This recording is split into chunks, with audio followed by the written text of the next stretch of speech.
పని చేస్తావు పాపం, పనికి తగ్గదే ఆ పని చేస్తావు, ఈ పని చేస్తావు, ఈ పని కూడా చేస్తావు. ఏ పని చెయ్యవు, ఆ పని చెయ్యవు. ఆ పని ఎప్పుడైతే చేయలేదో నీ అభివృద్ధి అక్కడితో ఆగిపో. డెవలప్మెంట్ అంటే బయట ఉండేది కాదు, నీలో నువ్వు డెవలప్ అవ్వాలి. హల్లెలూయా. దేవుళ్ళో డెవలప్ అవ్వాలి.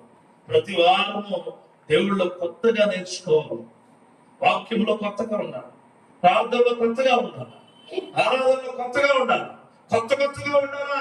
దేవుళ్ళు ఎప్పుడు అయ్యా ఈ రోజు నీ మాటలు నా హృదయాన్ని తాకినాయి, నా శ్రమ గుర్తు చేసినాయి, నేను అభివృద్ధి చెందబోతున్నాను అనే మాట నీకు వచ్చినప్పుడు నీ శ్రమకు కారణమై ఉంటుంది. లేకపోతే నువ్వు శ్రమ పడిపోయినా ఏం పని అవ్వదు, అస్సలు పని అవ్వదు. అస్సలు గుర్తుపెట్టుకోండి,